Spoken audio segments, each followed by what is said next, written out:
Welcome to another episode of Comics and Sweet Tea, guys. Awesome to have you guys joining us tonight. And in the future, when you sit down to watch this, hey, welcome, welcome, welcome, welcome. If you're new to the show, be sure to subscribe. We do have a lot of great guests, just like we're going to have tonight. My dear, close personal friend, Justin Adcock. He's from right here where I'm at. Not currently, he's in California, but anyway, super incredible creator and artist. Hadn't got a chance to really sit down and talk to Justin in a while, so we'll be just doing a catch up and find out, what's been going on with Justin, what he's working on now. You can check out. I don't have him in there yet, but I will. He did Into the Woods. It's on Amazon. You can pick up the trade and check that out. Incredible work. Um, Pieces of Hate is another project he's working on. We'll talk about that, I'm sure, and we'll also find out what else he's been up to. So, hey, give us a like if you like the show. If you don't, I don't. But I mean, it's free. It doesn't cost a thing, and it helps us with the algorithm. Tell a friend about the show. We're trying to grow this thing out. Without any further ado, I know y'all are sick of me rambling on. I'm going to bring Justin in. He's a lot more interesting than I am. So here comes Justin Adcock. Dude, it's Hey, awesome to buddy. have you back on the show. It has been a minute, man. It's good to see you, man. How you been? Good. How have you been doing? We talked a little bit backstage, Yeah. everything going on was working on, and you were, what's up, Dan? We got Dan in the chat. He says, Yo, G. How are things going with the new job? You were telling me about this artist and Yeah. Yeah. the guy that owns the place. I came out here and through a series of events, I started working at one vodka distillery and doing tours and doing some production with the distillers and bottling. Just trying to I've been drawing pieces of hate and doing other advertising gigs. Been doing a lot of stuff for a couple of different agencies out of Oakland. Right. Trying to make keep making some money as an artist. Learn, approach everything as a problem, solve it as best you can. You know, Right. so doing that, and then working at this distillery. The distillery gets licensed by another company and has to move out of town. But I wind up getting picked up by the distillery that is actually next door to it.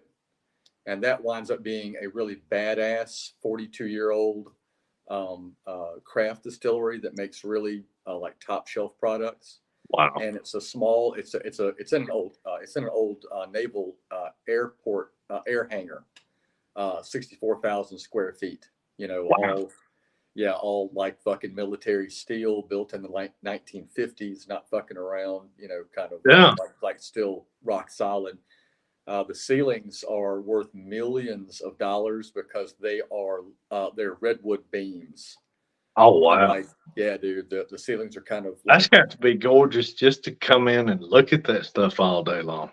I'll send you some stuff if Yeah. anybody's watching and they're interested. It's called St. George Spirits, and it's in Alameda, California, on the old Alameda Naval Base. And it is really like walking into it. If you're a steampunk nerd, man, this would get your nipples so hard. Like You it's can cut all glass. fucking stainless steel and Yeah. brass, and it's like some of they've got some old school, like one of the guys that built the Golden Gate. Um, uh, I don't know. I don't know to what degree. I don't mean like just a worker. I mean like someone that was like he wasn't. Heavily He was like involved. he was Right. like an engineer. Like he was really high up in the process. Yeah. He built a bunch of the we've got like a couple of like waiting room benches that are made out of steel from the Golden Gate. They Oh, don't look wow. like much, but it takes four fucking dudes to move them. Like they're Yeah. so heavy. And then we've also got a production platform that's sort of stylized after the bridge, and it's a really beautiful place. It's very cool. Sounds like it. Yeah, varying degrees of wonderful and terrible smells come out of it though, because it is a distillery. So one you can like within a few minutes you can go from like something that makes your like that gives you a little gag in your throat to something you would love to just live in. Yeah. It's really cool. Yeah, it's a very wonderful place. It's full of people that are extremely good at what they do, and it isn't just like a pastime or a gig. Like these people they want to do this, and Yeah. when I first got there, I was like, I'm going to keep doing this shit until I can find something else. I don't want to do this like talking about booze all the time. And one day, one of the two guys in charge, there's Lance Winters, who's the top dog, and there's Right. Dave Smith, who's he is the vice president, but he refers to be referred to as the president of vices. But not Dave's. They're both great guys. Yeah. And Dave sort of, I was doing like an industry tour. So like people from another bar or restaurant or maybe another distillery. I don't recall the nature of the group.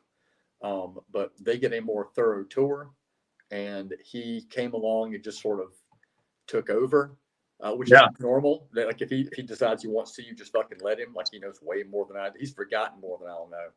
And not that he's forgotten fuck all, because he's like a brainiac.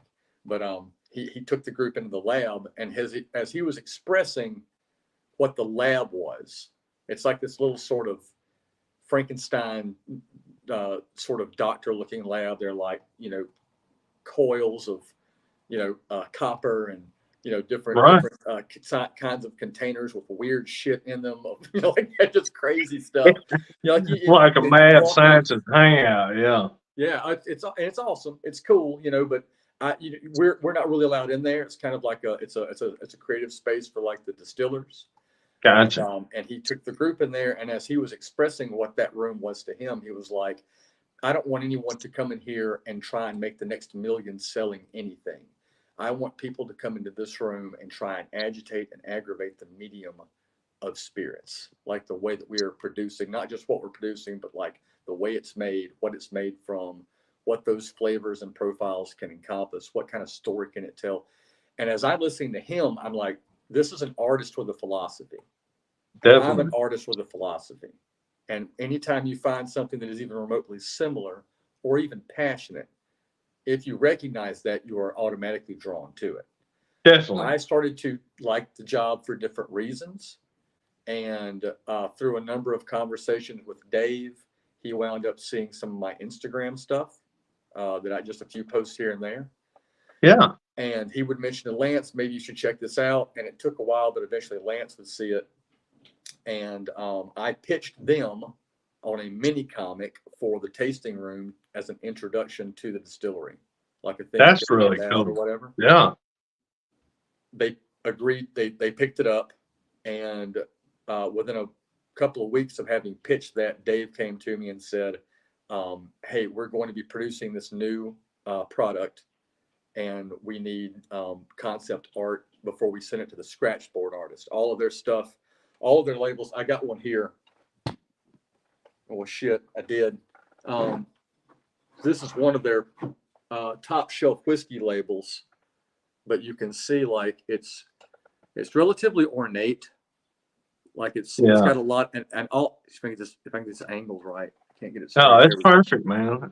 Right. So like, there's a lot in there. All of this is done in house. Yeah. And I'm sorry, I'm not used to doing this. There's a seal on the side. Oh wow. So like their bottles, their other bottles are very beautiful. I need to find I really thought I had a gin bottle, but their gins and a few of their other products have what look like old school prints that have like, straight lines to them because they've been scratched out. Yeah. You know what I'm talking about? Like a scratch board. So he said, hey, we're going to get you to draw the initial design, and then we're going to send your art to a scratch board artist, so it will look, uniformly like the other gins. Right. So he and I worked on that a good bit. And then we took some of my sketches to Lance, and Lance immediately was like, oh yeah, we can work on this. And if he's engaged, he's very engaged. Right. So he really dug it. The collaboration was a lot of fun. It's a different place, man. When you work at a distillery and you've got a business meeting, when you walk into the room with your boss, he's like, you want a drink? You want some, and it's like, if you're not, he probably will, so you may as well have some like fucking top shelf bourbon or some Right. shit that you Might as couldn't have well. on this side of the Yeah. Atlantic if they hadn't have like, gotten it through what, like and I'm not even a drinker, but I'm starting to appreciate it The more and more. process. Yeah. Like it's not my bag. I'm not ever going to be a serious drinker, but like my liquor shelf is rocking right now, and I'm starting to make cocktails for a few friends, and it's Yeah. nice, so it's fun. And through this process, they decided to offer me this completely new position that they just made for me, that Oh, is wow. artist in residence. And I'm doing all their label work going forward. I'm doing like packaging art and interior box art.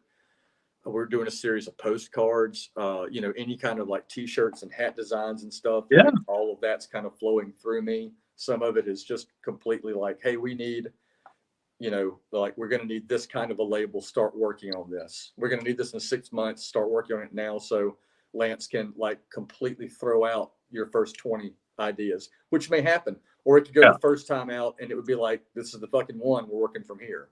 Right. I'm sorry, how's the language on the show? Fucking great, man. Fucking great. Okay. I just want like that's another thing about Lance. Lance is very he has a lot of liberty with his swearing, and that endears people to me as long as it's not just vulgarity. I think people that swear tend to be a little bit more honest. Definitely. I totally agree. Yeah. So I got on. I'm now in a full-time position, and in California that comes with a lot of like additional benefits. Yeah. So it's been great. I'm now working. They got a bottle club that's coming up, where I've got to do a series of labels for individual like separate products that will be coming out. And I'm just like, dude, I just gotta say, I couldn't be more happy for you, man. That's incredible. It's not anything, just like running a comic book store was not anything I ever considered. Right. I had met the ultimate comic shop guy. His name was Brendan Kavanaugh. You could, in my opinion, you could not do better. You could be more organized than Brendan, but you could not be a better comic shop guy, right? Yeah. And did you ever get to go to Brendan stores? I don't think so. Oh, dude. I did Dexter, and then I love Dexter. Now, Dexter was great. Yeah. Yeah, Dexter was awesome. But I mean, yeah, he was more of a card guy. Comics was kind of a side gig for Dexter. You could tell his love for it was sports and cards, sports memorabilia, and all that. Dexter was just amazing though. I spent a good portion of my teenage years, especially coming up through high school, in Dexter's shop, just hanging out, shooting the shit with Dex. Dude, I was there a lot. We had to cross paths. Oh no, we did. No, like I can remember when you came into the comic shop, I was like, I don't know where I've seen this dude, but I'd seen you before. And that's got to be it now that we're talking about it. Because, dude, I was in Dexter's a lot. Like a whole lot. Yeah. Dude, when me and Rich, I know you remember Rich, our senior skip day, that was it. That was what we wanted to do. We went to Dexter's? Yes. Holy shit. That was our senior skip day. I had to go to work. Yeah, that was our senior skip day. We went and hung out at Dexter's all day long and just no, man, that was heaven. That's good, man. Just hanging out in the shop. That's when he was behind McDonald's, right? Yes. Yeah. Were you ever there when he was on the side when he first opened? Yes, I remember that shop too. Yeah. And then I remember right before he actually sold out, he was right over there. It was by the Big K, the Super K, kind of in that little shopping center. I think Winn-Dixie was right down in that shopping center. Oh wow, I don't remember him being there. Yeah. Oh wow, yeah. I only remember him being in that spot behind McDonald's. After that, Yeah, I didn't. I remember that one too. But Yeah, yeah, he yeah, that was where I think he was for the longest he while. was there a long When he was time. on Yeah. the side, man, I can remember. I have got clear memories of being up there the day that Youngblood and Spawn #1 came out. Yep. And there was a bunch of people there. There was like 30 or 40 people there, and it was a lot of dudes I didn't know, which was kind of cool because, like, it was like, new folks, like, new people reading comics, or to me it was. And yeah, I can remember he had put the Youngblood issue covers up, like the front cover and the back cover, Yeah. because it was a flip issue. Yeah, I remember that. Right. Yeah. So a bunch of us bought both copies because we thought they were different comic books. I did So the same thing. I remember that. Yeah. we walked outside Yep. and And like I flipped it. opened mine, and we were all standing Yep. in the parking lot reading our comics. Yeah. Right. And I can remember me and this other dude obviously got to the middle at the same point and went and flipped it over, and we're like, whoa. And the other dude was like, what the fuck? And we like, wait. And we didn't want to buy 2 issues. I just wanted 1 copy. You know what I mean? Yeah. But I thought it was 2 books. I was like, holy shit, Rob Liefeld put out 2 books. This mad genius who I hated him. I hated him. I was buying that book because I was going to buy all the Image books because I was going to buy all the Image books. Yeah. And I did for about a year. And yep. And I stopped buying all the Image books. Yeah, except Savage Dragon. I kept buying Savage Dragon. Yeah, I remember you stayed on with Larson a good while. Well, you still, I mean, you don't collect now, but you hung on. I know you had a run in the store that wasn't even your private collection. You had just about everything Larson did, man. I had a lot of Erik Larson stuff. Dude, he's fun, man. Like that guy, I just think he's got the right attitude. He's a fucking machine. Yeah. Like he didn't miss deadlines for 200 and something issues, I think, or some crazy ass number like that. He really kind of him stepping in to the leadership role there. He kind of whipped Image into shape. He did. Yeah. He got him to a good place so that who's the guy that took over? I'm not sure. I want to say the same guy is actually running now, isn't he? I think he still is. Yeah. He definitely took it up a notch, but like it was pretty unwieldy there for a minute. I don't think Valentino was doing well. I think he had bad health or something. And I think Jim Valentino had been kind of in charge of things. Valentino had been running because I mean they passed it around, and Valentino had been running it the best I remember when oh God, the guy that done Invincible, Kirk. Yeah. When he's actually the one that signed off on him doing Walking Dead. The Walking Dead, but he pitched it to him as something totally different. Yeah. There's a UFO and invasion book. Yeah, aliens. Keith Moran says, just discovered this channel. You're so full of shit, Keith. Anyway, Justin, when we get through with the show, check out Keith's page. Keith who? Keith Moran. Oh, I follow him. Oh yeah, Keith's I follow him. incredible. Yeah, his stuff's good. It's cool. He does storyboard art too, right? Yes. Yeah, no, I dig his stuff. Yeah. And here's another one to check out if you're not already following him too. Matt Campbell. He did that fucking Super Bowl commercial, didn't he? He did. Yeah, that was the best Super Bowl commercial. I thought that was the best. When I got on and I saw it was his stuff, I was like, holy shit. Like I thought that was so cool. Yeah, Matt. Check Matt out too. He does incredible work as well. Matt Campbell. He's right here in the chat. Well, see, I might already follow him. What's he do? Like, what's some of his stuff? Hold on. Let me see. If you point me in the direction of someone, I definitely check them out. Let me see. I've got it. Yep.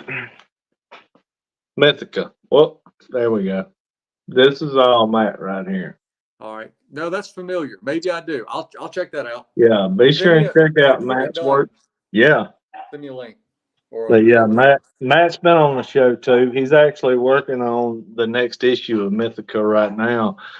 Matt says Kirkman is on the board of directors for Image. He is the. Here's a fun fact, which I know you know this, Justin. He is the only one besides the original 7 that has been added to the board yeah, since Image's creation and inception.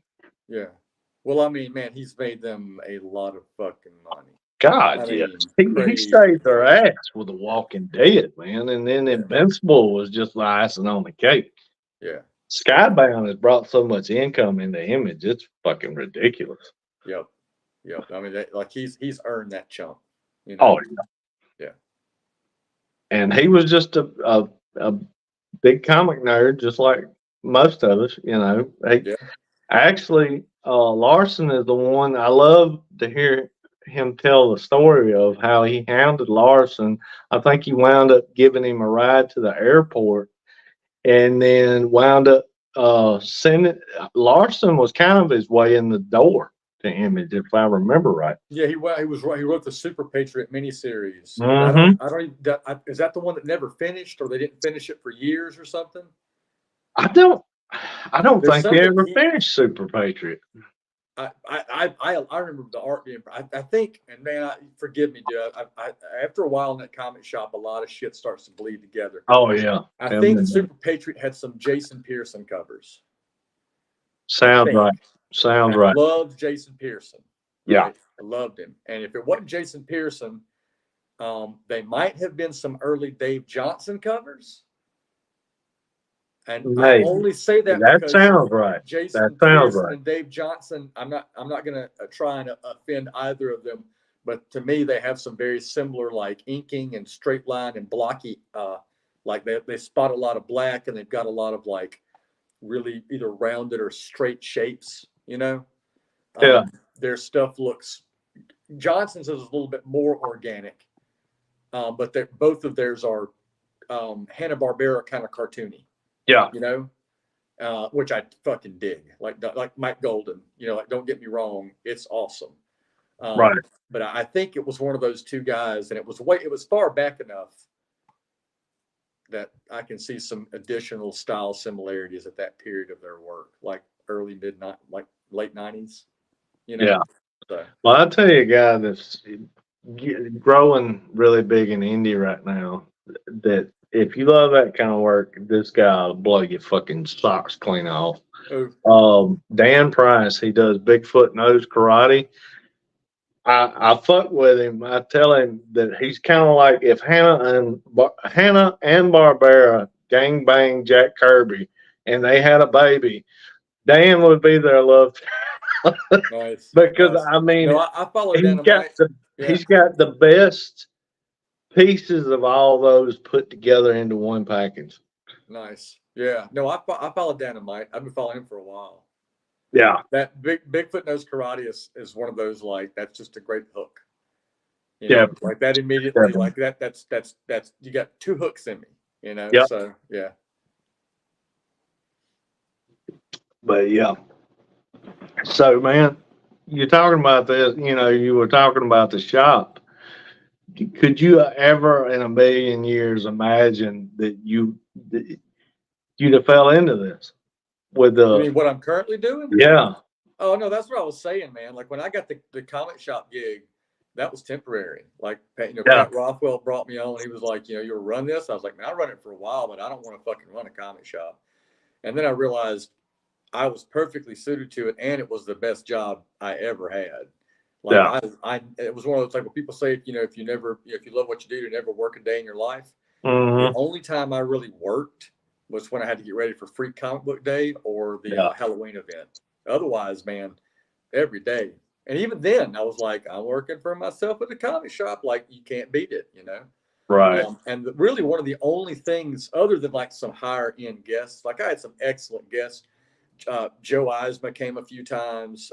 Nick Pitara came a few times. I got Robert Wilson IV to come in. We got, you know, Cody Chamberlain, Rob Guillory. We got Victor Gischler came for a show. So like we got some good folks in there.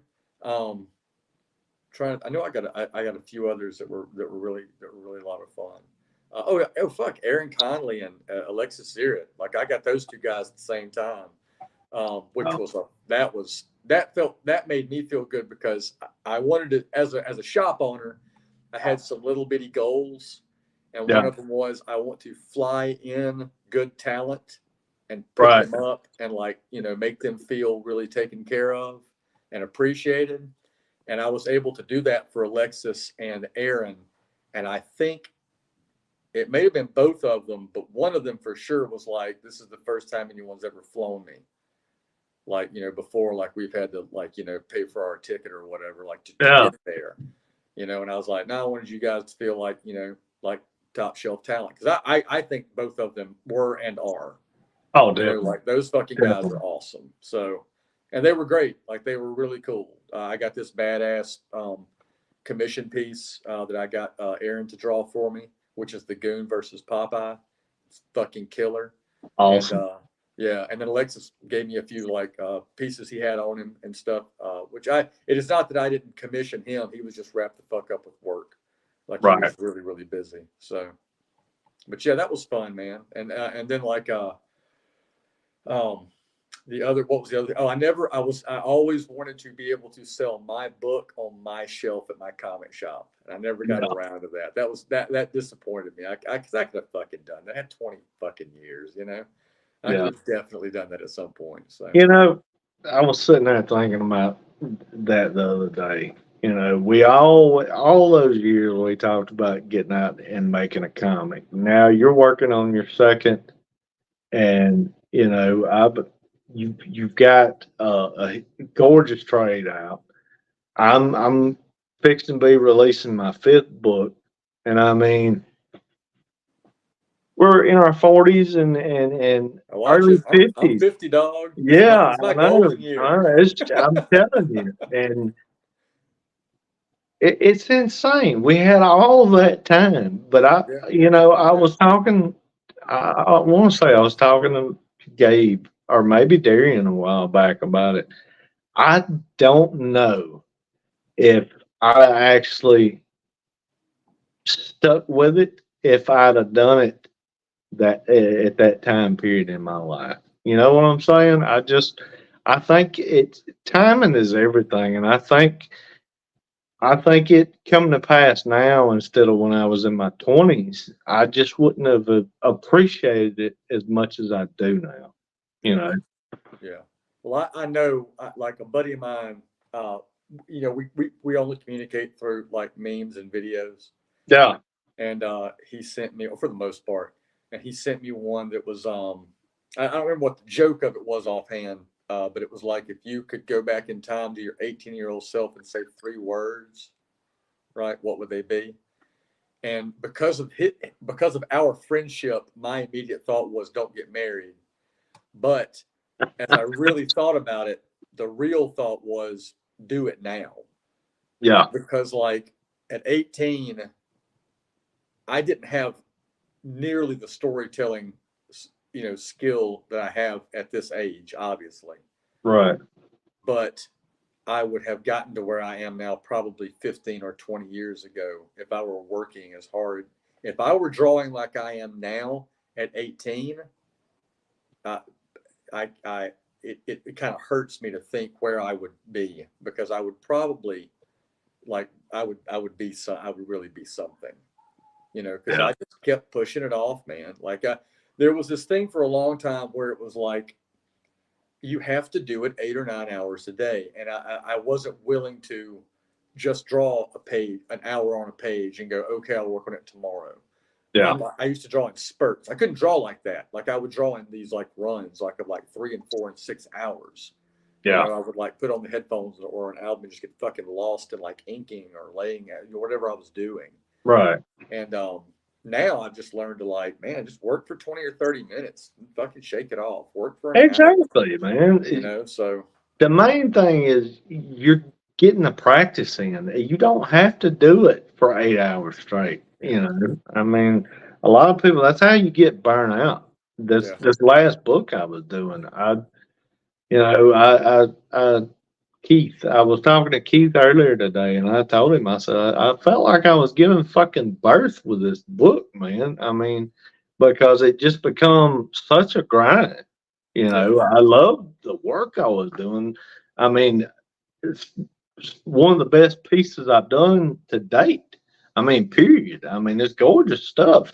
And I sound like a complete asshole to be talking about my own work like that. But I mean, it surprised me, you know, looking at it now that I've got the colors done and everything, it just blows my fucking mind. I didn't think I had that in me, you know, but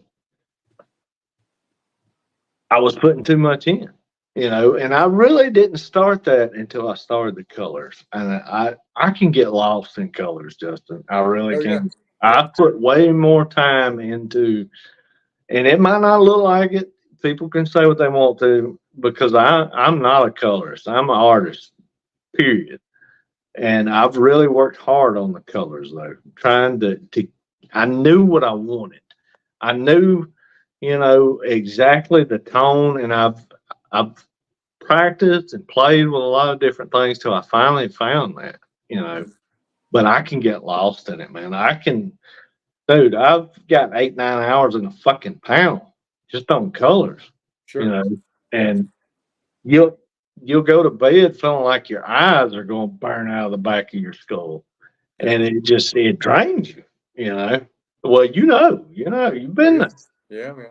but yeah, I'm so glad to have this book done. I can Oh, dude, sit back and when I sent Charlie the the definite last page, and especially like we had because there was one more image that we had to discuss. It was the very last image, um, and I had one opinion, and he had another. So, and he was the writer, and he was writing all the checks. So, yeah, whatever he ultimately wanted, you know, we didn't. exactly, yeah, We talked about this last time. He and I yeah, butted heads on a few things, but it was never ugly.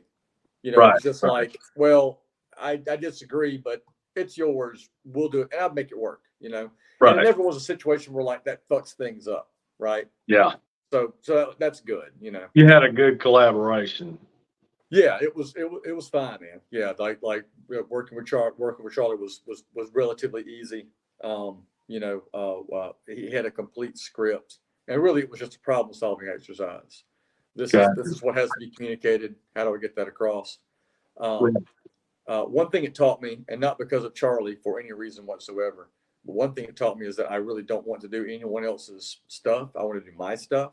right, But with Mark Bertolini, the guy that is writing Pieces of Hate, um, that has been a very rewarding collaboration. It's a little bit just there's a lot more freedom, and I get to really just kind of do whatever the hell I want. And right. then he just gets pages and goes, "Holy shit! Look at all the fun I get to have," and he just writes stuff around it. So Gotcha. right now we're right at around I think 80 pages completed, and like art is done, scripting and writing for those 80 pages is done, and now I've probably got 25 to 30 or 40 pages left. But like the, but again, a lot of this is it's Marvel House style. We talked about it. He sent me some notes. I've been building Going it with with art Legos, you know. right, So right. so it'll still be a while because this new gig is not it's more than full Right. time, like you know. So not new gig, but this new position, and it's actually not just paying the bills, but like the other cool thing, real quick, because I don't want people to think like I just gave the fuck up on like you know like any kind of my art kind of shit. Yeah, I know Because better. to me it's like, dude, oh wait, hold on. I'm gonna get this. I can show you all this. I can't believe I didn't think about this when I was setting up for this thing. Hold on.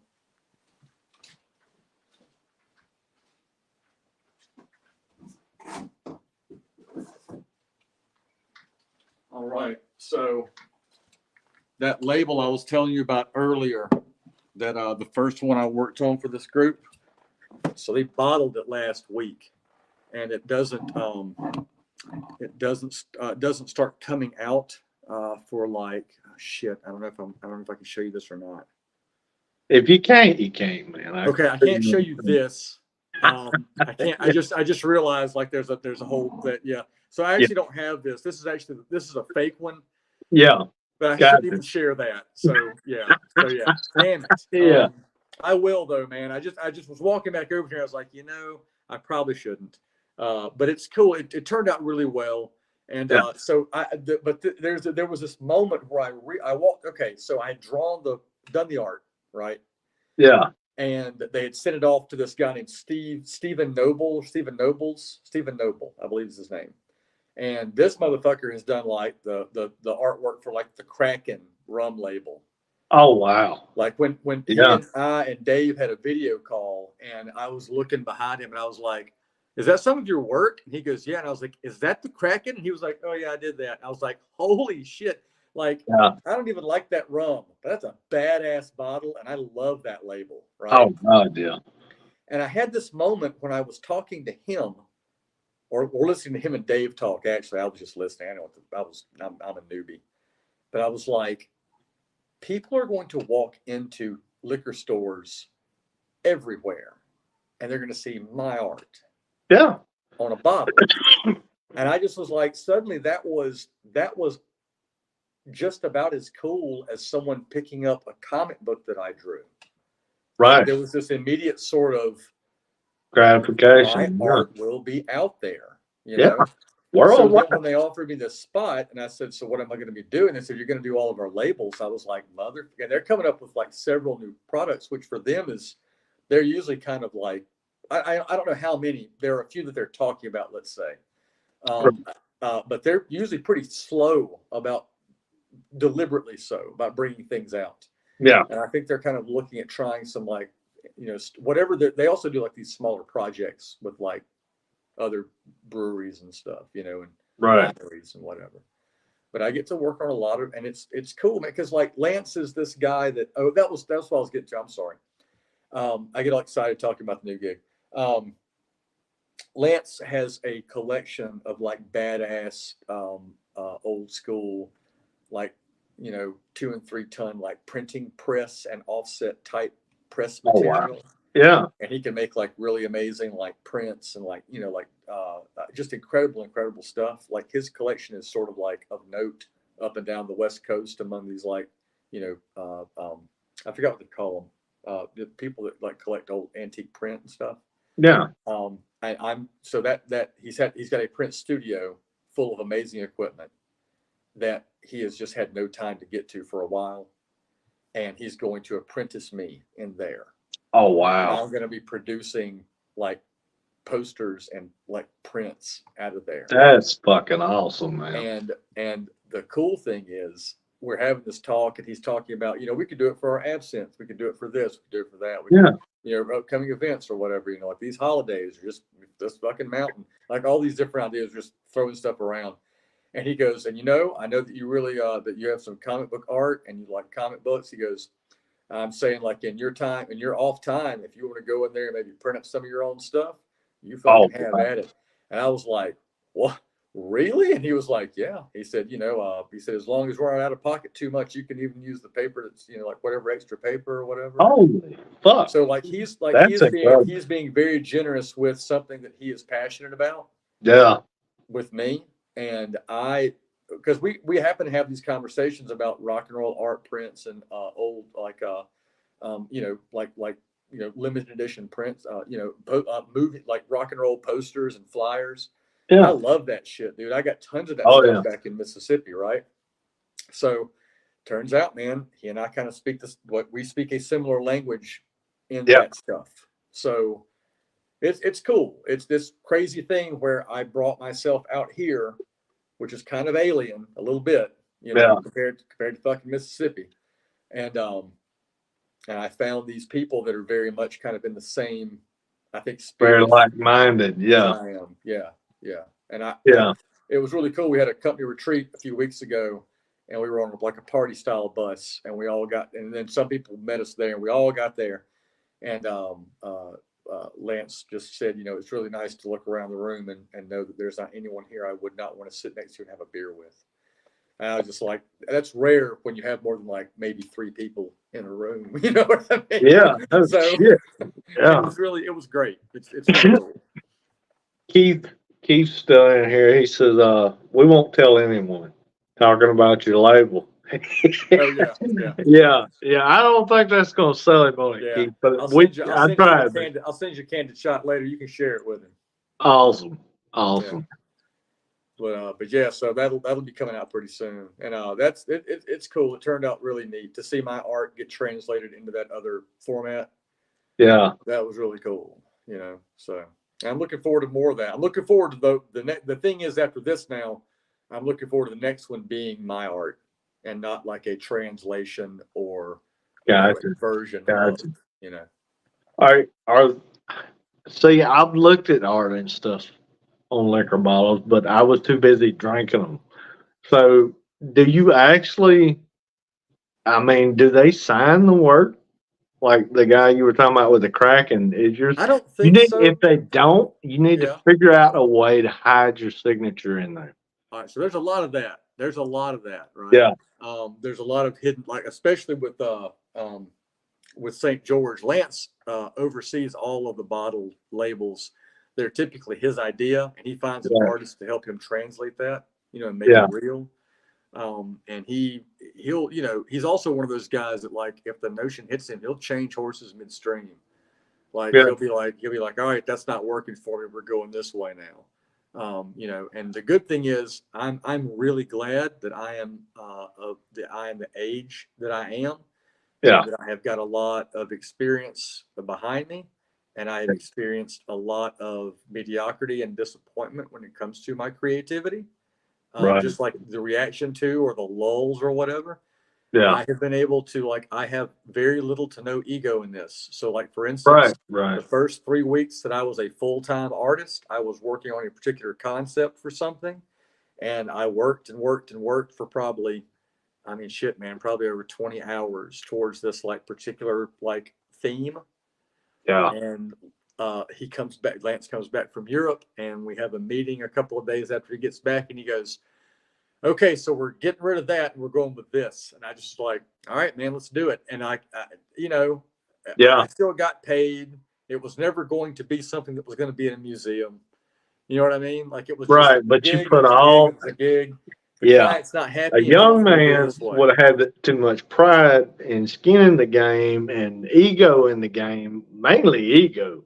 And be Ego, like, hey, dude, I put 20 hours in Yeah. on this. You can Yeah. go fuck yourself. Yeah. You know, Yeah. and You're not walk even out going the to tell me door. how cool this is? Yeah. Really? Like I don't even get Yeah. a compliment? Like you don't even, and old me I'd have been butthurt, dude. I Right. would have been and the new me is like, all right. And I just put that shit in the folder and go to the next Hey, thing, right? let's do That's it, it. man. Hey, yeah. Let's Yeah. rock and roll. I Yeah. got you. So it's cool. It's cool. And it's good that I explained that to them. I was like, no ego, man. I said, if I bring you in something, you know, and you just don't like it, go, it's not what we want to do. Cool. Here's the next thing I thought of. And that's, you know, that's okay. Because Right. it's not mine. Like I know that's not mine. I just I get got to, I get to be the vessel or the instrument, you know? Right. So, and I'm cool with that. You know, I'm I got good you. with But that. that's still, man. That's awesome, dude. Yeah. I mean, you're literally gonna have your work worldwide, basically. Worldwide. 42 states at least. Not in That's- fucking Mississippi. You have to go to Louisiana to get my shit, or up to Tennessee, I think. Well, hey, I drive through Louisiana every month, so I'll be checking your stuff out. Look for the St. George. It looks like currency. Like it looks like the lettering looks like money. Gotcha. Right. Look for that. And this is no bullshit, right? This is another thing that it really makes me feel good. I don't have to lie about a single fucking thing they put in a bottle. It is excellent. And so like, and I actually enjoy most of it. We have an absinthe that is killer. I don't fucking like absinthe. So it's not something I mess with, but it's amazing. Like I can recognize of the terrible, terrible, horrible absinthes I've had every time. this is probably the most enjoyable of those awful experiences, you know? So, Right. but it Keith, really is a, Keith it's a said, that's awesome. Awesome, Justin. Congrats. Wanted to throw appreciate that it. in there. I'm still working on Pieces of Hate when I can. It's a lot of fun. You know, I'll get inspired and sit down and draw something up. I actually was working on something for this.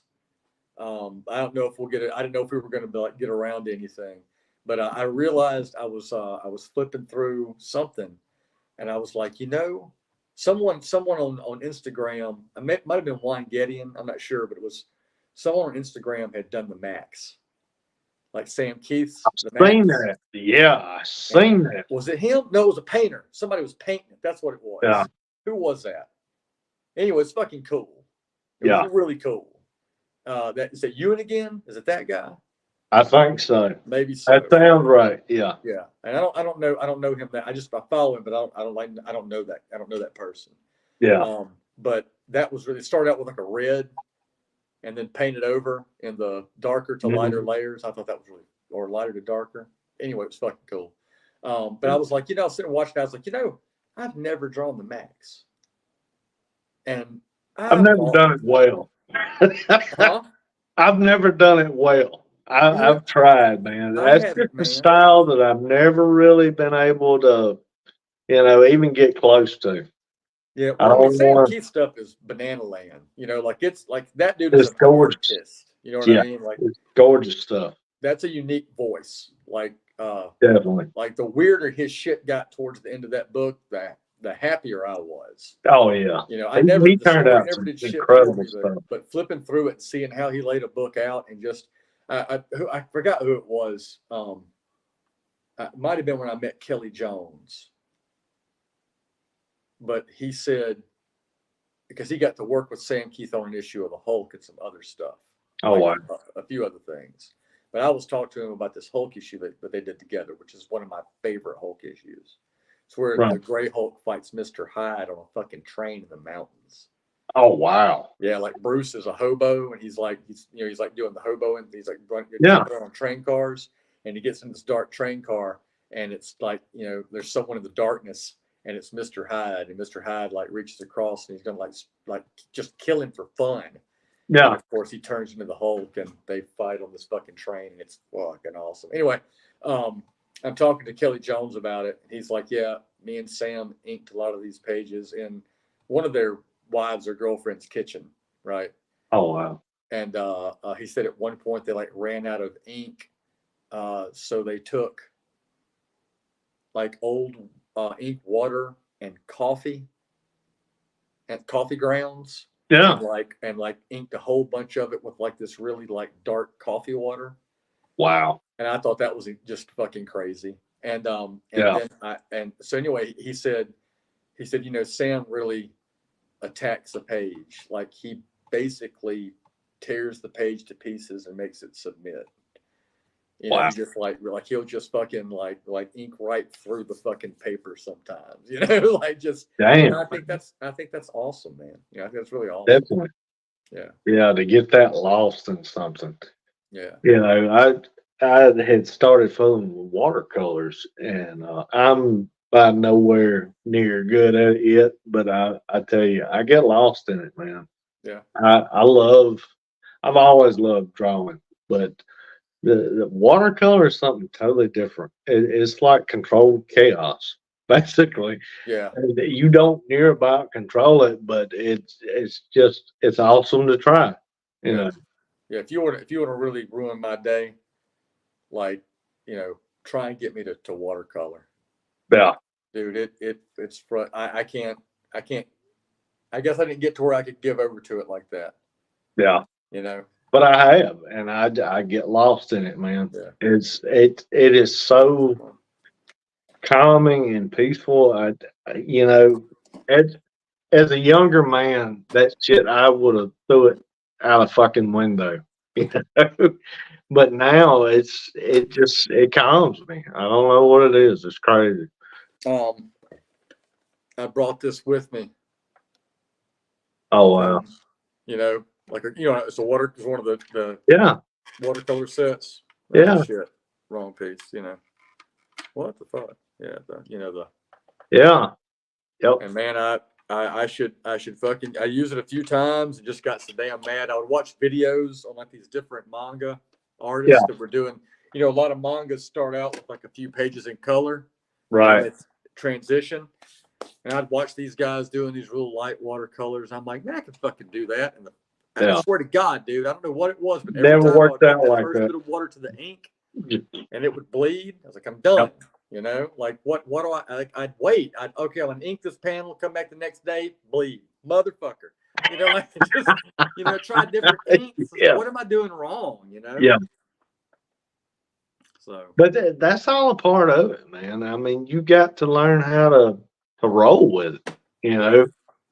I mean, I don't even know how to explain it. It's yeah. just it's something, man. Like you were talking about, the first time I sat down and done it, it turned out way better than I thought it was going to. But then I went back. You know how it is when you sleep on something, you come back to it. I'm like, I was so proud of myself, and then I come back and looked at it the next time. This is fucking garbage, man. It looks like a 4-year-old got a hold of Yeah. this thing. And then, but the more I do it, I don't know. I'm hooked. That's just Yeah. all there is to it. Well, Yeah, good, man. Good. Only way to get better at it is to do it. definitely, definitely. I don't. People call people artists, or like back in the day, you had the masters. You had like Michelangelo and all those individuals. I don't think an artist ever really becomes a master. I've noticed that. A true artist never quits developing. One that's really serious about the craft is constantly working it. Yeah. He's trying new techniques. He never masters it. It just I don't know. I could talk about this the rest of the night. It's one thing that I've really been thinking about here lately, though. I mean, I was talking to OMG, the artist, on a show a while back, and me and Keith were actually talking about this today. That John Byrne, fantastic artist. He never graduated, though. You know, he never graduated. I mean, yeah, he's one of the all-time greats, but you look at his stuff, man. He never took that next leap. Everything, it's just right here, flatline. And you look at people like Silvestri, you look at his work now, and I mean, his work in the 80s and 90s was incredible. But you look at it now and you're like, holy fuck, man. I mean, it's just like on a whole nother echelon. You know, he's never he never set it aside. He kept working it. Yeah. And I'm rambling right now, so save Oh me. no, you're not. You're not rambling. I think I think though that a lot of that comes down to the philosophy, and then also like what are their goals. So John Byrne wanted to be bigger than Jack Kirby. He wanted to eclipse Jack Kirby, right? He wanted to like draw more pages, draw more characters, draw more books, Yeah. have more accolades. Like he wanted to be better than the king, and to do that, it's all about like I don't. Do you know how he like a lot of his stuff back in the 80s and 90s was he had files and files and files full of I've heard this. own stuff. Yep. I've heard this. So he was able to like throw pages together. So Yep.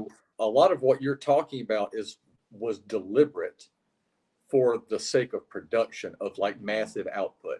Right. To be able to Wasn't he write, doing like 4 monthly books at one he's time? writing 4, and he was writing and drawing like 2.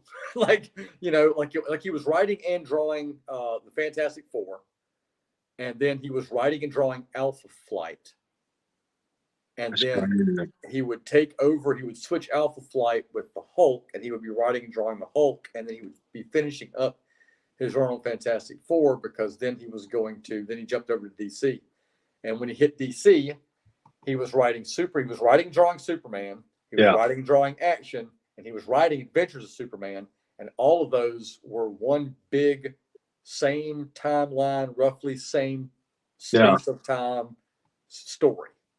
Wow. yeah, it was incredible. Like, it's the kind of shit that, like, I don't think no one else could do that. Like, I don't think there's another guy out there even cheating, really, that could do what that guy did. Yeah. It's crazy. It's crazy. Yeah. And at such a high level, like, no one picked up a John Byrne comic book for 30 years until Next Men. I would say no one picked up any John Byrne comic book and went, wow, they should get a better artist. Yeah. Or, Yeah. oh, Yeah. this doesn't look Damn great. good point. Yeah. You know what I mean? Like St. Right. George Perez, no, for 30 years at least, probably more. No one picked up a George Perez book and went, couldn't they get a good artist for this book? Yeah. Right.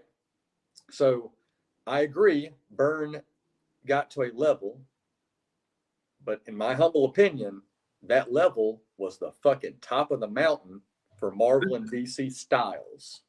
Right. Right. Like George Perez could outdo him I'm here and there. Not knocking the guy. I completely understand what you're Yeah. saying. Yeah. So, like, I get it that you see Mignola grow. Right. And become more abstract and shape driven. Yeah. Right. And that's cool. I'll take his old stuff over his new stuff every day of the week. I don't think it's lesser. I just like the level of detail in the old stuff, Same here. Huh? Same here. I love Mignola. Yeah. Man, that fucking Wolves of August, that's a perfect book, dude. That is a perfect little story. But like, it just so I'm not arguing with you at all. I don't want it to seem like that. No. But I grew up a Byrne fan until I found out what kind of a, difficult person he was to be a fan of if you ever met him. Right. So I just that was one, like, I had a chance to go to a convention he was going to be at, and I was like, I had a really bad. My first interaction with Neil Adams was terrible.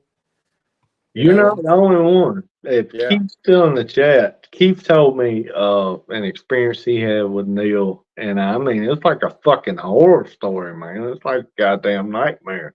Yeah. Neil was prickly, to say the least. But the cool thing about Neil, I'll say this though, I don't want to just leave it there because he has left us, and he was a fucking legend, no doubt. God, yeah.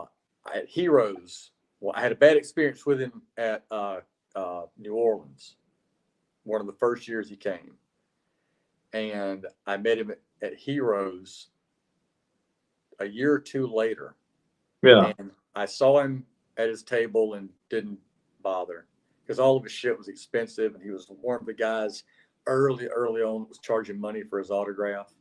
Yeah. And I didn't, all of that just kind of hurt me as a fan, and I was at the auction, the Heroes auction that night. Yeah. And I heard someone laughing, like, right over my shoulder, and I turned around, it was Neil Adams. Wow. And because it's like kind of standing room only. People at the back are like holding their drinks and chatting. Yeah. And he said, and I just went, and I just sort of like that. And he goes, you having a good time? And I did not think he was talking to me, right? And he goes, hey there, having a good time? And I looked back and I was like, me? And he goes, yeah. And I was like, yeah, man, this is cool. You having a good time? And he goes, yeah, this is great. He goes, I got a piece coming up in a few minutes or something like that. Yeah. I was like, well, I'm sure it's going to do well. And he was like, hope so. It's for a good cause. Like, he was just kind of being, friendly. Yeah. I just kind of turn around, stand there for a second, look down. His shoes are like, he's right there. I just go, okay. I turn around and go, hey, Mr. Adams. He goes, yeah. And I said, can I just, have a moment of your time to tell you a story? And he goes, well, yeah, sure. And I said, we've met before. And he went, okay. And I was like, it was not pleasant. He goes, I was an asshole. And I was like, you were an asshole. And we talked like, this is when, like, I don't know if you ever saw him way back, but after a certain point, he started doing this thing where he would have like a couch and maybe a chair. And he would say, don't walk up to my table, come into my living room. He had a sign that said that, right? Yeah. because he wanted you to like approach it differently. Well, he had done that at this convention, and I was like, I said, I like the way that you're doing the couch and chairs. That's really cool. I said, we had an unfortunate exchange. And he goes, well, I appreciate you telling me that. And I was like, well, I just wanted to tell you that, like, I like this new side of you. And he goes, I'm still an asshole. And I was like, all right. But it was Hey, cool. at least he owned it though. You gotta Yeah. respect the man for that. Yeah, it was fun. I got a selfie with him. I said, you mind if I take a picture with you? I said, I absolutely love your art. I grew up reading your Batman issues. My uncle went off to the Navy when I was a kid, and I would sneak into his room in summers and I would read his Batman issues because you drew them. And he was like, let's get a picture. And I got a little shot with him. So it was really cool. It's awesome, man. Yeah. We, So it's good, when you can make up for those bad. I had a terrible experience with James O'Barr. Never met him again. That's just the way it's going to have to go, So sometimes it happens. Yeah, you told me about that one. Me and you talked about the old bar. It was weird, man. Yeah. Weird shit happens. Well, whatever. But it's good, man. It's like when you can have those really good interactions, that goes a long way. I just want to go back to like, I know it's going to sound ridiculous. I just wish we could like get the fuck away from most of the social media stuff that like, I think just the bad influence of like the people that are producing a lot, like consistently. Yeah. Sometimes people that like have that struggle to produce see that and are like, fuck, I can't even keep up with this person, or, God, look how much they've done and I've just done this. You know what I mean? Like I suffer from it a little bit, I think any artist that sees someone working harder or doing better tends to sort of do that, Yeah. But I can remember like back in the day, you don't know who a comic artist was unless Wizard put his picture in the top 10 artists or whatever, Exactly. Yeah. I miss those days, man. I really do. Yeah. Just going back, I've still got all my issues of Wizard in my closet. Oh shit! Yes, I've got Wow. all of them. Wow, that's crazy, dude. Yeah. Somebody, my son, Gabe was telling me, Dad, you ought to sell them. Are you fucking crazy? Hell no, I ain't selling them. That's, I've turned those pages, man. That was like my Bible, dude, when I was coming up. I mean, I read it every month. Every month. I didn't always buy it. Like a buddy would have it, or I just like over a series of like trips to the store, I'd read parts of it. Right. And then of course, like by the time I got to the shop, like you had to have it to find out what you were getting fucked over. That was like, it was still on your shelf for cover price, and it was suddenly $40 in fucking Wizard. Yeah. And that shit would go up overnight, man. Oh yeah. Fucking night. And I tell you, it's crazy. Price guides don't set the bar anymore. eBay does, of all things. eBay sets the bar. Oh, it's all eBay now. Yeah. Yeah. So I was talking to the guy that was like when I was doing my sort of orientation for coming on board. I guess it's kind of like an evaluation of if they're really going to be sinking these resources into you. Does this person deem you stable, right? Yeah. And it was just basically if you had to choose between, like we talked, a little bit about my past and stuff. And he goes, you ran a comic shop for a long time. You say you really enjoyed it. If you had to choose between like running a comic shop again, or having this current position with the company, which one of those, like, and I said, now wait a minute, you mean like right now, literally in this time, both of these things are viable options? And he goes, yes. And I said, they're going to operate in the world the way that things currently operate. And he went, yes. And I was like, I will fucking stay where I am. There's no way I could run a comic shop now. It is just impossible. I pretty much can't look at anything Marvel and DC put on the shelf. No. Right. And that if that's over half of your sales for most comic shops, and maybe not these days, but when I was running shops, that was 80% of your money. Right. Image, because I pushed Image like it was, a mana of the gods. Right. I made money off of Image, but Image was one of those you had to put in. You had to push it. Yeah. Right. And I did. I worked on Image. I always put them right up front at my store. I They had the remember. first section Yep. on the new release wall, so you had to walk by them to get to anything else. Yep. I mean, you know, I'll never fucking forget this image ambassador reached out to me. This woman reached out to me and was like, you know, I'm, you know, image ambassador and trying to start programs with independently owned comic shops. And this is when I was like next to T-Bones. Yeah. And I was a year or two in there. And she was like, you know, your number was, you know, suggested to us from Diamond Comics because you order, like, compared to your Marvel and DC sales and orders, you order a higher volume of image than most other comic shops. Yeah. And we want to know, like, how, you know, how's that going? How is that? Like, how, you know, why do you do that? And dude, we were on the phone for like an hour and a half. And I was just like I just was like, just gushing about how much I love the product, how well it sold for me, how much I enjoyed, you know, the creator interactions.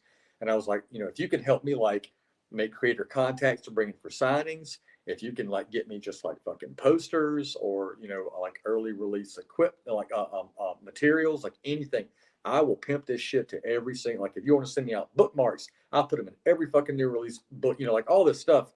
Right. And, she never, ever contacted me again.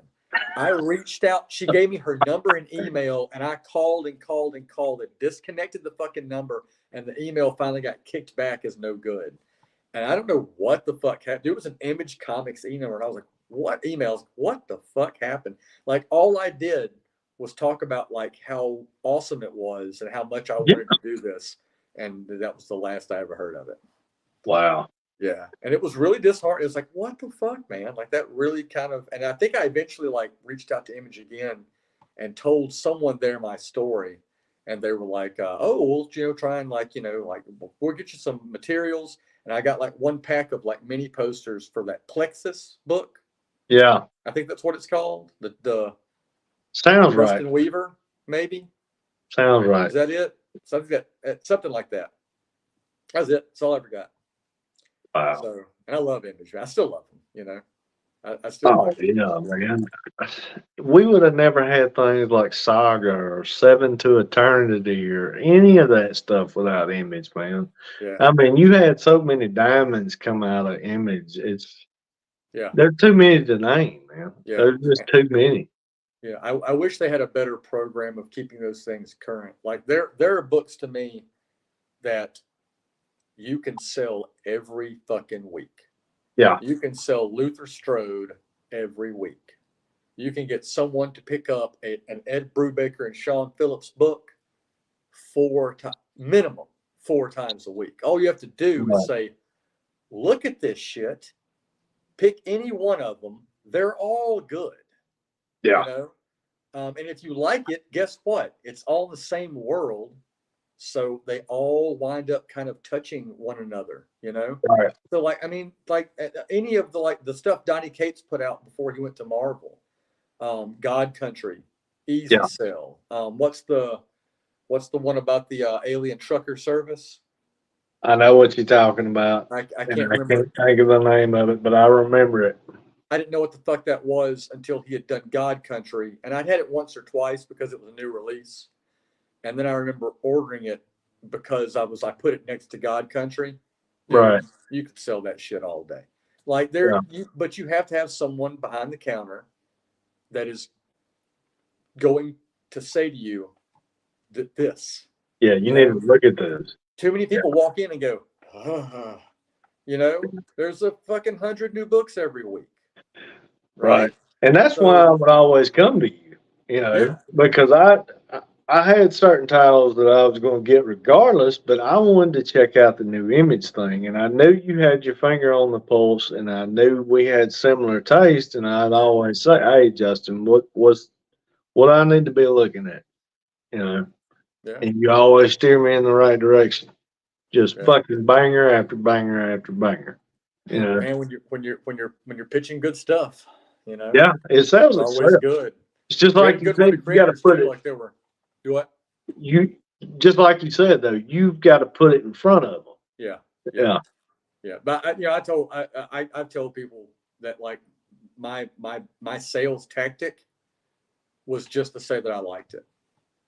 Yeah. That was it. Like I never tried to say like you'll like this. I would just go, I fucking love this writer, this artist. This is the stories about this, and the themes are just like that's all I had to do.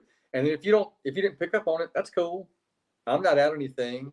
I don't have an agenda past saying I think this is awesome. Yeah. Because you walk in a lot of stores and it's like, oh, you should. Once you say you should, you've lost like half of your audience. Oh yeah. Right? Because that means you've got an agenda.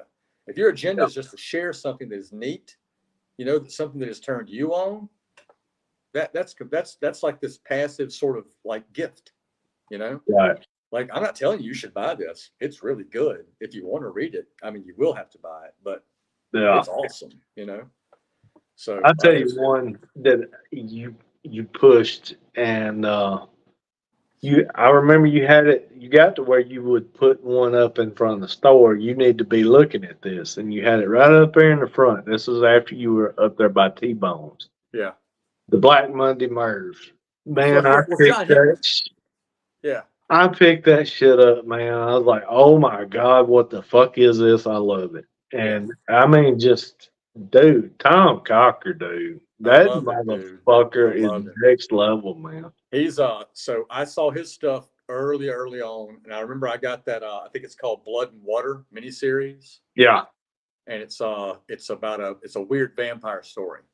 Yeah. But he did the art, and really, when I found Tom's work anywhere, like you'd find it some random back issue from some weird publisher, I'd be like, "Holy shit!" I'd buy it, dude, whatever it was. Yeah.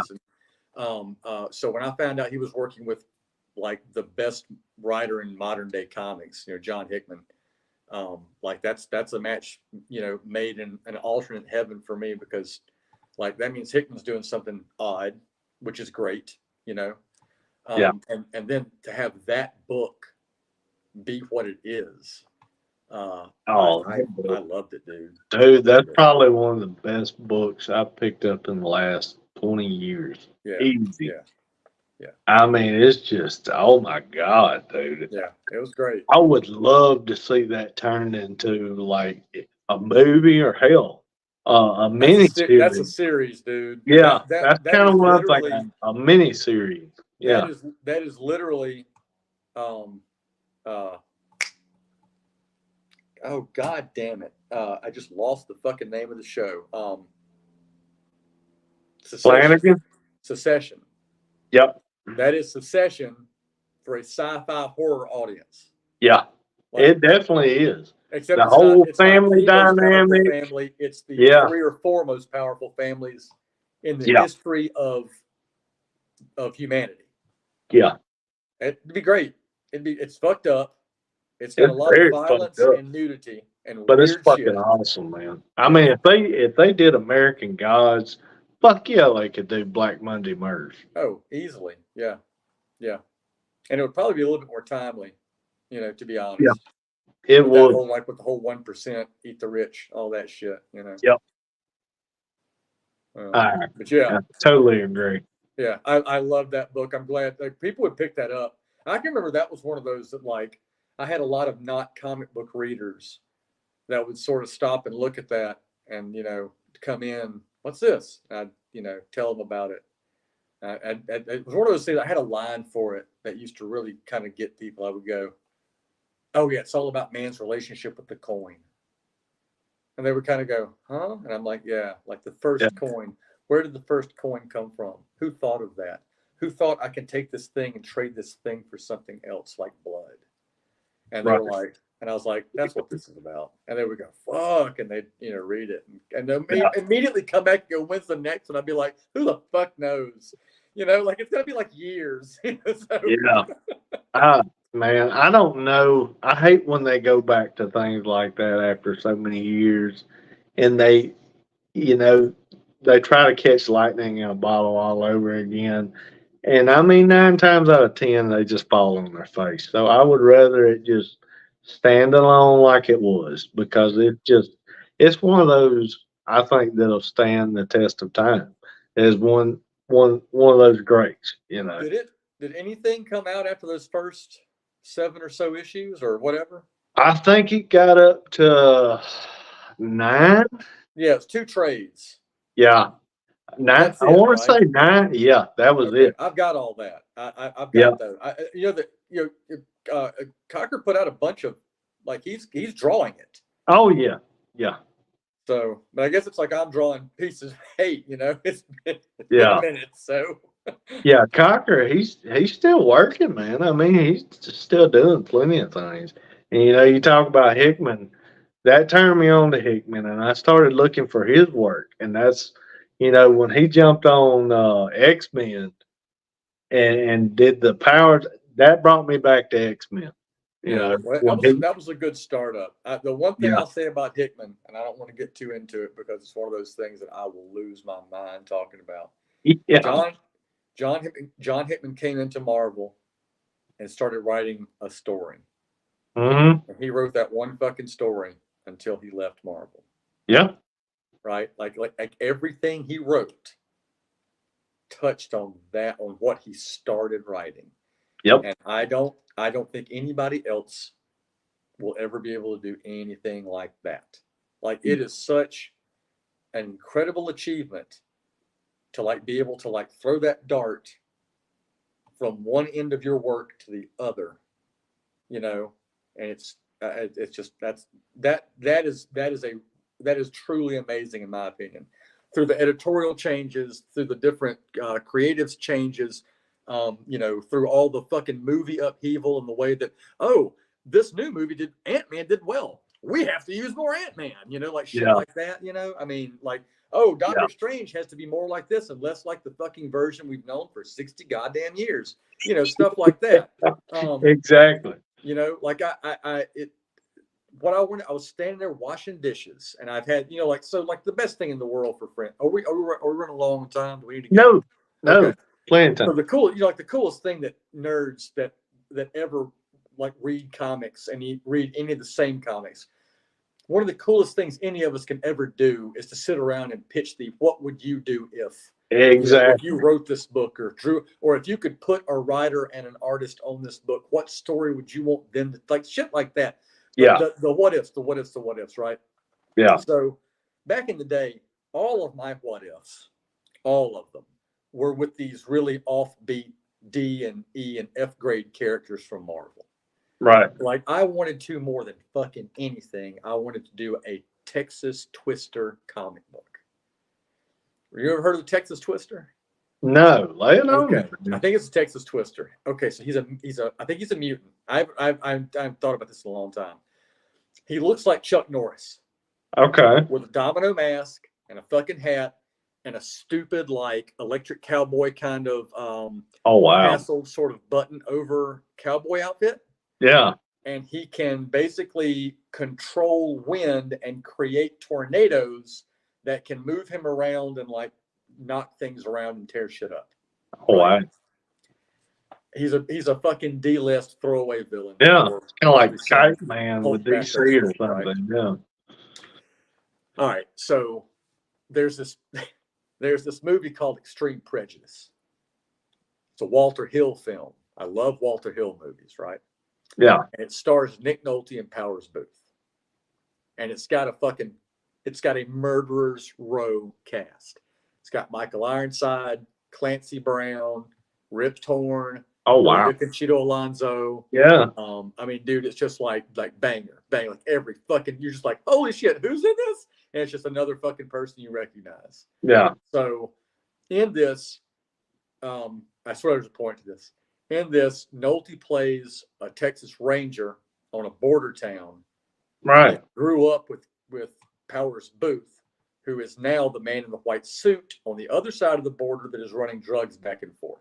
Oh wow. And they have a they have a brotherly friendship, but they're on completely opposite sides of the law, right? I'm pretty sure I've seen this. It's great. Yeah. It's one of the, like, to me, it's a top shelf 80s action movie, hands down. I bought it. It's one of the few movies I actually bought on my like Fire Stick. I bought that shit. Yeah. Like because friends will go, I'll be like, you ever seen Extreme Prejudice? No, like come the fuck over. We're watching Extreme Prejudice, Yeah. It's like Predator. Like no shit. Like Right. to me, it's in that same conversation. Same category. Yeah. Like it's just like it's a fucking perfect badass 80s, really violent, entirely too violent, over the top violent. Yeah, I love it. I love it. Anyway, Yeah. so in that show, the way that Nolte looks at the beginning, he's wearing like a dark poncho and a dark hat in the rain. He looks like the Texas Twister if the Texas Twister weren't this weird fucking titty baby wearing these crazy colored outfits, right? Right. So ever since then, I've wanted to tell the story of the Texas Twister when he finally gave up being a petty criminal and became a marshal or border patrol agent, right? Gotcha. And I've got this. Have I ever told you this before? No. Okay, because this is what I used to pitch. Because again, it's like it's a nobody. Like people got never heard of that character. I'm like, that's the point. So he walks into they're chasing some like person they're looking for.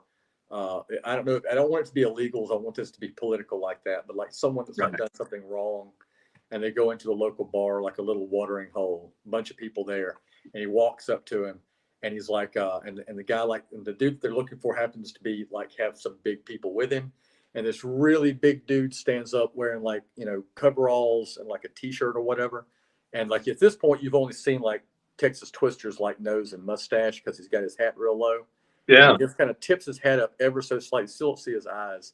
And he just takes his finger and puts it on the guy's chest like that. And suddenly, like, there's like a little breeze. And dude, all the dudes' clothes just come like tearing off in like a circular pattern because wow. he makes a little mini tornado, right? Yeah. And then he's got the guy's like clothes wrapped around his hand and he just drops them and the guy's standing there with just like his drawers and his boots and he just sort of like brushes them aside. And I just wanted that to be like the opening, the introduction to this guy, that like there's more to him than like flying around these tornadoes and shit. Right. Just make it like so like I want Marvel to get wise, and why they've still got me and you and people that right now are in their late 30s and older. You can still get our money if you just make books that take place in the 80s. Yeah. Just make a book, like make a line of books called Marvel 80s or what the fuck ever. The shooter years. I don't care. Yeah. And tell me stories from there, because that's when you made the most money. That's when you had the biggest sales. That's when you made the most impact. That's when you told the best stories. Oh God, right? Hands down. Just give us and there are so many dudes out there right now that like they're never going to be able to tell those stories in any other way. No. You know what I mean? So it's sad. Right. It's sad because that's such a wonderful era of comics. Yeah. Hey, you're talking about that. I think Marvel pretty much shit the bed in the mid '90s. Well, I mean, like the mid '90s were terrible for everyone that wasn't like the 7 or 8 dudes at Image that were drawing and making money. Yeah. And the 2 or 3 guys at Marvel and DC that were writing and making money. Yeah. Right? Like it sucked for everybody else because it was this like Image had all the artists and 0 writers. Marvel and DC had a few writers and nobody that could really like get an audience with their art. Yeah. And it was just a really bad time. Marvel shit the bed when Disney bought them. Yeah. It wasn't too long after that things started to get weird. And I will tell you the exact fucking moment when I said I am not reading Marvel anymore. And that was when they killed the Hulk in Civil War II, #3. Yeah. When Hawkeye shoots him with an arrow. Arrow, I was just like, I don't care if they bring him back in 6 fucking weeks. I'm done. Like, I just don't, like, none of this makes any, this is another, the first Civil, we probably had this conversation. The first Civil War miniseries makes no fucking sense. None. Because it should be Captain America hunting down all the people that won't sign up for it because it's a government program. Yeah. And I get that it infringes on freedoms, but he's a fucking soldier that follows orders. That has always made me crazy. Also, Iron Man, not the kind of guy that would follow orders at Never. all. So, like, it never made sense. So then when we got to Civil War II, it's the same shit. Now it's what? Tony believes that Carol's going to kill a hero or something, or Miles. No, Miles. Miles is going to kill a superhero. Yeah. So they've got to arrest him in the present because he's going to do it in the future. And then Carol Danvers, the fucking cosmic character, is like, no, I don't think that's going to happen. Just made me crazy, right? So And I've got that whole run, but Yeah, and yeah. Marquez draws it, so I'm gonna buy it. Oh, definitely. Yeah. I mean, Dave Marquez is like that dude's. He's elite. He's Yeah. really good and fucking nice. He's terrible. Like I wish there was something I could not like about him, other than we're not Yeah. better Yeah. buddies. Like Yeah. I don't think he'd remember me at this point, but like I knew him before. He had just gotten that Ultimate Spider-Man gig. We were like, dude, you are going to be so fucking big. He was like, you think? We were like, fuck yes. Like nobody was talking to him at Heroes. We were like, yeah, dude, you're going to be amazing. Yeah, and it just like within like that year, he had you know what he was doing for a gig before he got that job? What? I think I'm getting this right. He was getting babies and modeling and taking photographs of baby clothes for like online sale. I think that's right. And if it's not, and this gets back to him, I don't mean that as a slight, but I remember us having a conversation. It was something along those lines. And we were like, and you just started drawing. He was like, oh, I've been drawing. And, hey, he's awesome. Like he's really, really, really good. And just immediately I was like, him and Sarah Pacelli. Yeah. It's like, Jesus, they just came out of the box fucking awesome, What is she doing now? I mean, it's like she fell off the fucking planet. I mean, she was doing everything there for a while, and then, I was just looking at some of her work a while back. I was just looking through the book, just admiring her work, and I'm like, what the fuck happened to her? Because well, dude, I'm sure I would be relatively. I don't follow her on social media. Yeah. But I don't think she's doing less work. She's just not doing shit we see. Yeah. Like she could very easily be working. A lot of the really good people, they can get those fucking Hollywood production jobs. Yeah. And you don't see the light of day, and your work is like behind the scenes, but man, you make a lot more money. Yeah. And I mean, that's the thing. Like this gig I've got, like I'd love to be able to say I'm going to keep chasing my dream and just draw comics. But man, it's so nice to be able to get chill out my hash browns. Dude, I gotta, that's good to know that if I break a tooth, I've got coverage. Come on. Right. Hard to beat that. Man.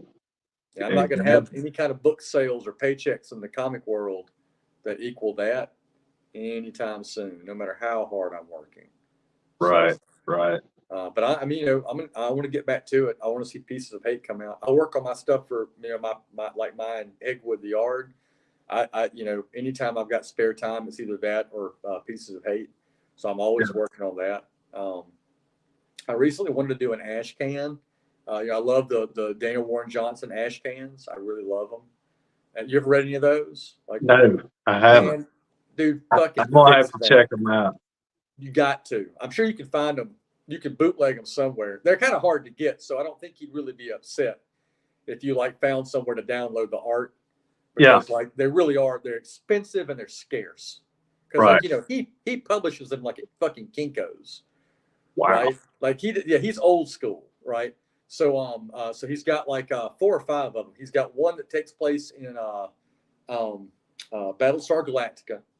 Okay. He's got one that's Ocean Pacific Rim, right? Oh wow. He tells a story with the fucking big crazy Russian robot. Yeah. Liger. Dude, it's fucking great. Then he's got Old Man Kenobi.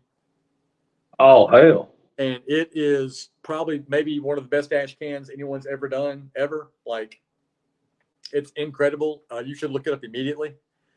And then I think the last one, there's one that's Star Trek because there's a Klingon. It's like a Klingon story. And it's written and another thing is all of these have got very minimal dialogue. Like most of them are just action and emotion. But dude, that Old Man Skywalker, that fucking thing was so good that for the next several years, me and John Wilkinson and Haircut, all we would fucking do is pitch around Old Man whatever ideas. Yeah. Because it comes from Old Man Logan, Wolverine.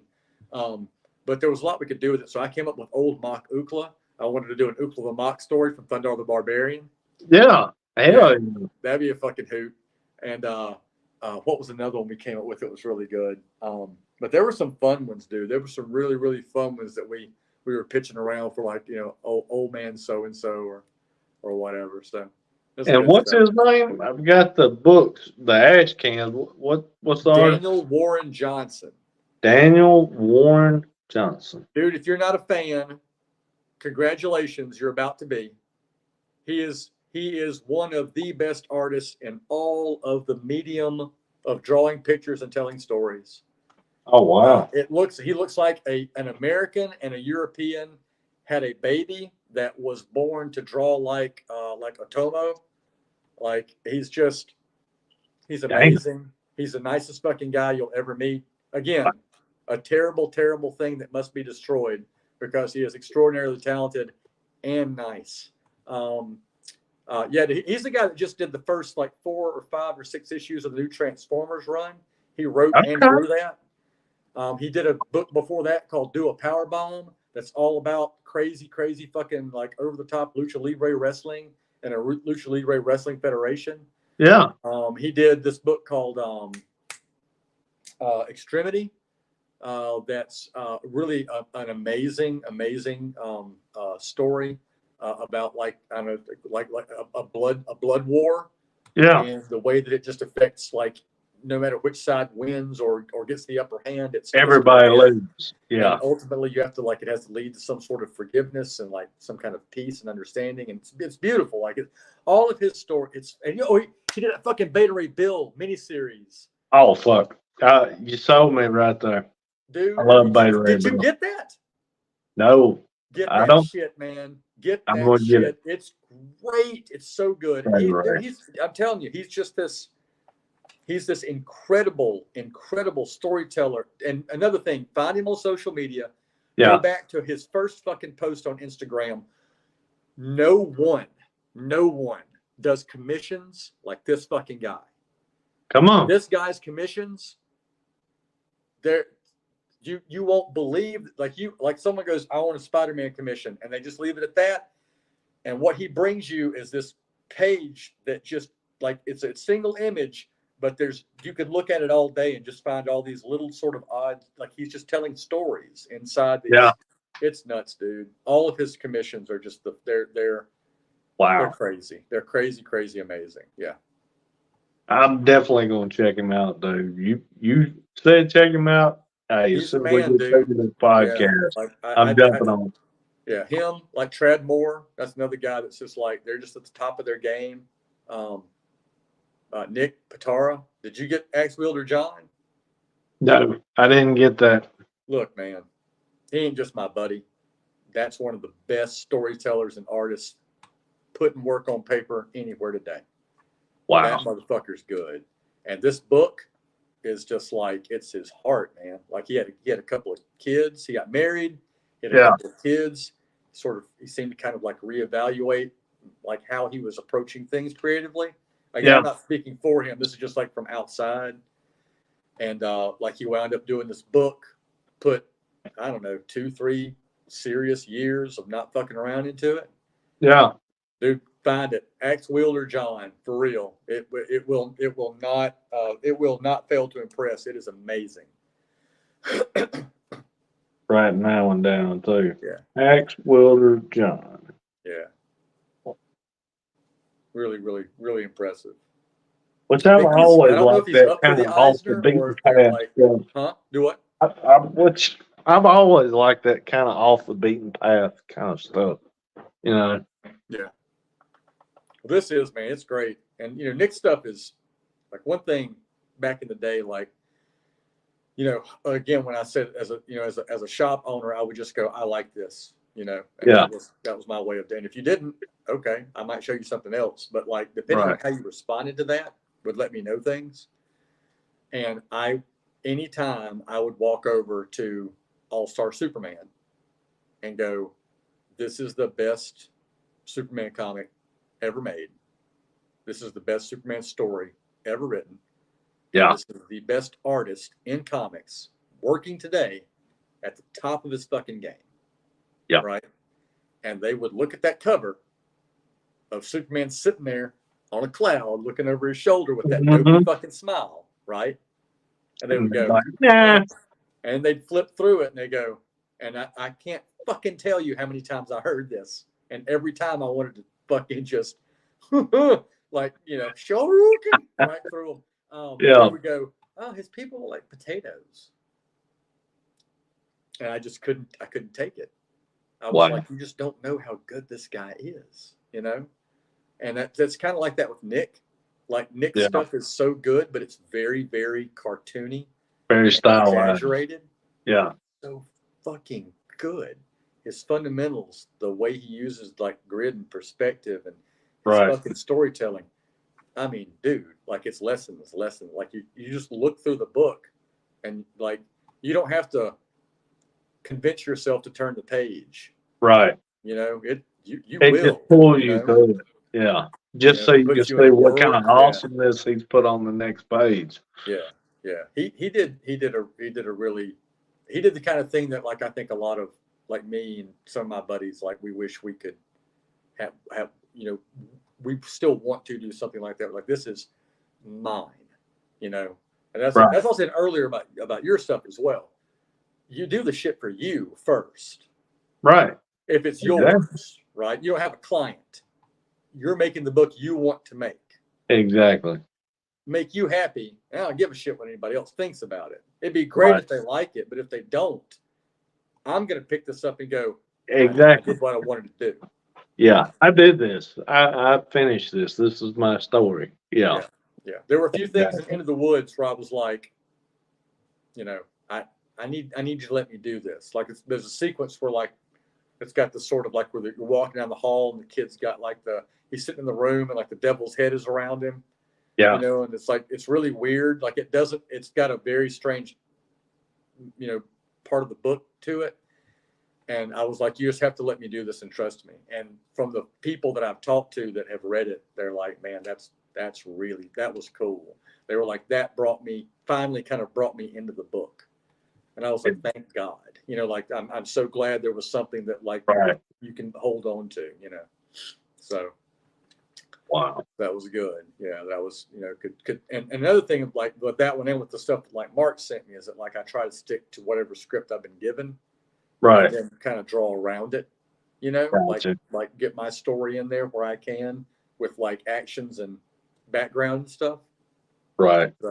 So that's another way to like keep it interesting. You know, if you've got like some little story you're telling, I forgot what they call it. It's not cleanup work, but it's something like that. I know exactly what you're talking about. Yeah. Amanda Connor is one of the best at it, you know. Golden used to do it a lot. Mike Golden, he's really good at it. Eisner was known for kind of doing a lot of it with Spirit. Anyway. Dude, I hate to jump off here, but no, man, we've been chatting for like 2 hours. We've got to do this more often and not on this show. We just got to stay in touch, man. I miss just coming into the shop and how we used to just hang and bullshit just like this, man. I miss it so much, dude. Yeah. You know, I seen that picture. It come across my feed, you know, you and Gabe way back when, and it instantly took me back. And I was like, God, you know, I miss Justin being here, man. I miss him having the shop. I just miss being able to just jump in the car and run down there and just bullshit, man. I miss doing it, man. Yeah. I just found out that like I think now all the comic shops in Hattiesburg are gone. Yeah, everything's gone, dude. Yeah. It is a fucking wasteland. Yeah. That sucks, man. That sucks. You know. Yeah. I know that it broke Haircut's heart, you know, like that. Oh God, yeah. That the market kind of went south, you know, during that period, and also that the shutdown didn't help. No, but I hate that. I hate that there's nothing from the coast to Jackson, you know. Yeah, that is nothing. The one in Laurel closed too, right? Fraction. Yeah. Yeah. Everything is gone. Like you said, you have to go either go to Gulfport or go to Jackson. Or well, actually not Jackson, but right there in oh God, what's the town coming into Jackson? The little area. Ridgeland. Ridgeland. Yeah. Right there in Ridgeland. They got a decent shop there. It's nothing like what you had. Vans. Oh, Vans. Yeah, no, I know where Vans is. Yeah. They're at the end of that little strip mall. Yep. Yeah. Yeah. I've been to that location. That's his second or third location. Yeah. Yeah. And then I'm what was I know actually fixing to get with left, them. left a few years ago. I'm gonna get with them and try and set up a signing or something, one Cool, day man. and go in there. I've been meaning to do it and I haven't. I live my life 3 weeks at a time anyway, so I try to pack everything into that 3 weeks and Yeah. then go out and do the grind for 3 weeks offshore. But hopefully, I'll get in there this time and Man, set something up. I want to get a full set of your books. And I really want to get man, I want to get some of that Bigfoot Knows Karate stuff. I need to fucking order that. Oh That man, stuff. I he's drew got a Bigfoot Knows Karate thing and sent it to him a while back, and yeah. didn't hear anything. So I guess it didn't impress. But so that just makes me want to draw a better one, So Yeah. No, he's working on issue 3. He actually had a prequel book just come out, Hinagon. yeah, that's Um, cool. Adam Coswell did the art for that. Adam's an incredible guy too. Yeah, I it mean, was good. It was a good looking book. yeah, Adam's on another level too, man. Yeah, I'm gonna shoot you a list of names. You'll love Adam's work. If you like Dan's, you'll like Adam's too. I mean, they're pretty Man, much again, cut from the same cloth. if it's the guy that drew Hinagon, I already follow him. Oh yeah, that's Adam. Yeah. Yeah, I Adam, tell you, dude, most of the guys you put on, like I'll go and check them out, and I'll be like, So yeah. yeah, dude. I mean, hey, I tend to get the people that I enjoy their work. That's who I bring on this show. Yeah. That's just the way it is. Yeah, I agree. Hey, one before you go, have you looked up a guy named Juan Gideon? Juan Gideon. Yeah, so it's Juan, and it's Gedeon, Gideon, Juan Gideon. I'm gonna have to check him look out. his shit up, dude, because he's got like a very cool kind of like a real cartoony sort of rough, like James Herron. Yeah. Oh, dude, he's got like a lot of James Herron in his work, and he's really, really good. And I think he's starting to get a lot of work for like DC. Spell Gideon one more time. Gedeon. I think it's Gideon. Juan Gideon. Gotcha. Yeah, I think that's right. I'll send you a link. Try and send you a link to his stuff. Yeah. And I'll send you some of the stuff I've been working on lately, man. Do that, man. I want to see that label too. I'll send that. I can send that straight over. Just don't share it. I won't. Share it, about a month or so, and it'll be all over the place because it's going to be out through like an ad. They're going to start doing ads for it and stuff. So awesome, man. Hey, appreciate you inviting me, man. Thank you. Thank you for coming on. Congratulations on the new gig, man. It couldn't happen to a better person. I appreciate it, man. You're freaking awesome. Yeah. Like I said, we've got to do this more often without doing it on this show. We got to stay in touch, man. Yeah, dude. So awesome to talk to you, brother. Hey, best of luck with everything you got going on. Hey, tell everybody, plug yourself, man. Tell them where to follow you at. I'm gonna have it in the description, but still, plug the shit out of it. So my Instagram is mjustinadcock, and it's Hellfingers is the handle you can enter to find me. You can look up. It's kind of hard to find because it's never been a really good seller. But my graphic novel with author Charlie Domino is called Into the Woods. I am proud of the storytelling that I did in that book. I'm nothing to be ashamed of on that one. Glad that that it's out there, but it is kind of scarce. It's only $10, I think, but you should be able to get a copy. Black and white, really nice little presentation. He picked good stock for it and everything. Also, when you open it up, there's on the immediate inside cover, there's a place for a sketch. So if you ever buy one and you meet me out in the world, I'll do you a free sketch. And then if you are of age, 21 years and older in most states, you can look for products from St. George Spirits. And we're going to have an upcoming gin. I'm just going to say it's a new gin. I can't really say what it is right now, maybe later. But their newest gin will be coming out. It is an excellent gin, and it's got a label that I illustrated. And I'll be illustrating more things for them going forward. I make a lot of my own shirts. I wear almost exclusively my own designs, And this is one of my Make Me Breakfast shirts. Because, That's awesome. That's easy to follow. But yeah, I love it. I'm not exclusive to my work contract, and I do a lot of gigs. So if you need like a logo or a T-shirt design, or if you just want something, whatever drawn for you, as long as it's not hentai, I'm down. So I mean, everybody's So got their yeah, if the limitations. money's right, you might even If do the money's right, the money's right. Yeah. Yeah. We'll get the fuck. But yeah, so everybody likes paying the bills, man. So Oh God, yeah, man. But yeah, dude, let's do it again. So, Money talks and bullshit walks. It's amazing what you'll do for the right price. it's accurate. That's accurate. Let's do it again soon. Definitely. Hey, that's the show. Be sure, follow this man, incredible artist. Check out his stuff. He will be back. This Yeah, is for not sure. Justin will be back. Don't be a stranger, brother. Right, Congrats on everything. That's the show, guys. Have a good night.